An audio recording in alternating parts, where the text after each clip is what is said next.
டெல்லியில் இருக்கக்கூடிய நாடாளுமன்ற வளாகத்துக்கு முன்னாடி இருந்து தான் இந்த ரிப்போர்ட் அப்படின்றத பண்ணிக்கிட்டு இருக்கிறேன். எனக்கு பின்னாடி இருக்கக்கூடிய அந்த கட்டிடம் அப்படின்றது தான் நாடாளுமன்ற கட்டிடமா இருக்கு. இங்க இப்போ ஒரு போர்க்களமான சூழல் நிலவுது அப்படின்னு சொன்னா அதுல மாற்றுக்கருத்து இல்லை. இந்த பின்னாடி இருக்கக்கூடியதான் கிருஷி பவன் அப்படின்னு சொல்லப்படக்கூடிய விவசாய நலத்துறை அமைச்சகமா இருக்கு. இது ரயில்வே துறை அமைச்சகமா இருக்கு. இதுதான் சென்ட்ரல் செக்ரட்டரியேட் மெட்ரோ நிலையமா இருக்கு. இதுதான் மெயினான முக்கியமான இடம். இப்போ இந்த இடத்துல தான் பேரிகேடுகள் அமைக்கப்பட்டு போராட்டக்காரர்கள் தடுத்து நிறுத்தப்பட்டிருக்கிறாங்க.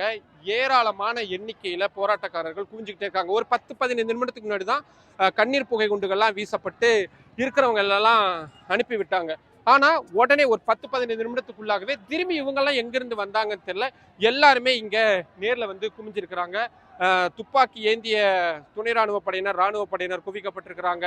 காவல்துறையினர் ஏராளமான எண்ணிக்கையில் உங்களால பார்க்க முடியும். எல்லா இடத்துலையும் சைரன் அலறிக்கிட்டே தான் இருக்கு. காவல்துறையினர் வந்து குவிஞ்சுக்கிட்டே தான் இருக்கிறாங்க. காவல்துறையினர் யாரையுமே இங்க நிக்க விடுறதே கிடையாது. ஏன்னா பார்லிமெண்ட்டுக்குள்ள இப்போ செஷன் போய்கிட்டு இருக்கு அப்படின்றதுனால இவங்க சற்று இங்கிருந்து ஒரு 50 மீட்டர் கிராஸ் பண்ணிட்டாங்கன்னா கூட பார்லிமெண்ட்டுக்குள்ள போயிட முடியும். அங்கிருந்து இன்னும் ஒரு 100 மீட்டர் போனாங்கன்னா குடியரசுத் தலைவர் மாளிகைக்குள்ள போயிட முடியும் அப்படின்றதுனால இவங்களை தொடர்ச்சியா முன்னேற விடாம இருக்கணும் அப்படின்றதுக்கான ஏற்பாடுகள் அப்படின்றது செய்யப்பட்டிருக்கு. கொஞ்சம் இவங்க அந்த பேரிகேடுகளை தாண்டணும் அப்படின்ற முயற்சிகள் பண்ணாலும் அங்கங்க தயார் நிலையில வஜ்ரா வாகனங்களாகட்டும் உங்களை பார்க்க முடியும். இப்ப கைது செய்யறவங்களை அழைச்சிட்டு போறதுக்காக பெரிய பேருந்துகள் அப்படின்றது வரவழைக்கப்பட்டிருக்கு. இம்மிடியட்டா காவல்துறையினர் மற்ற இடங்கள்ல இருந்தும் வரவழைக்கப்பட்டுக்கிட்டே இருக்கிறாங்க. ஒரு கொஞ்ச நேரத்துக்கு முன்னாடி ஒரு 5000க்கும் அதிகமானவங்க இந்த பகுதியை சுத்தி மட்டுமே இருந்த சூழல்ல இப்போ இவங்க வந்திருக்கிறாங்க. என்னன்னா உங்களுக்கு தெரியும், அவங்க பின்னாடி பேருந்துகள்லாம் நிக்க வச்சு ஒரு சாலை, இது மெயின் சாலை, இந்த சாலை முழுவதுமே தடுத்து நிறுத்தப்படுது.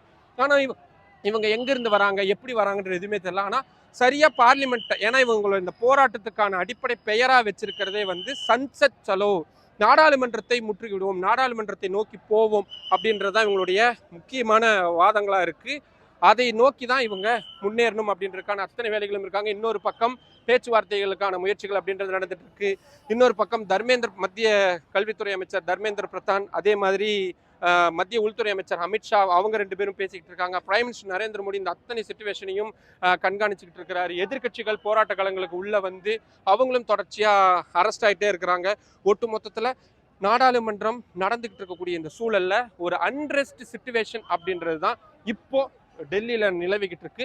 அதுக்கான நேரடி கள ஆதாரமா தான் இப்போ இந்த போராட்டம். உங்களால பார்க்க முடியுமா, அவங்க வேற வழியில போகணும் அப்படின்னு கலைஞ்சு போறாங்க, கைது செய்யப்படுறாங்க. உங்களுக்கு பார்க்க முடியும், கைது செய்யப்படுறதுக்காக ஆட்கள் வராங்க, அவங்க எல்லாரும் கலைஞ்சு போறாங்க. கைது நடவடிக்கை நடக்கக்கூடாது அப்படின்னு எல்லாருமே கீழே உட்கார தொடங்கிட்டாங்க. உட்கார்ந்துட்டாங்க அப்படின்னா அந்த போராட்டம் தடுத்து நிறுத்த முடியாது. அதனால அவங்க ஓடுறாங்க, தெரிச்சு எல்லாரும் ஓடுறத பார்க்க முடியும். அன்ரெஸ்ட் சிச்சுவேஷன் ஆகுது அப்படின்றது தெரிஞ்சதுனால தான் இப்போ எல்லாரும் போறாங்க. ஆனா திருப்பியும் ஒரு 10-15 நிமிடங்கள்ல அவங்களே திருப்பியும் இதே இடத்துக்கு வந்துடுறாங்க அப்படின்றதுதான் விஷயம். ஸோ சிச்சுவேஷன் ஒரு நிமிடத்துக்கு நிமிடம் பரபரப்பான முறையில் மாறிக்கிட்டு இருக்கு அப்படின்னு சொன்னா மாற்று கருத்து இல்லை.